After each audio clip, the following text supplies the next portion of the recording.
Hello everyone. तो मैंने मिंत्रा से एक और पार्सल मंगवाया है जो मैं आप लोग के साथ शेयर करना चाहती थी।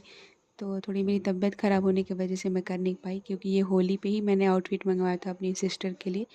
बहुत अच्छा है ये टॉप और श्रग पैंट के साथ, मतलब कॉम्बिनेशन बहुत अच्छा लग रहा है मुझे, और कलर भी बहुत प्यारा है। देखिए, चैनल पे हम नए हैं तो आपका प्यार और आपका सपोर्ट हमें चाहिए। प्लीज़ लाइक सब्सक्राइब करते रहिए और चैनल पे बने रहिए।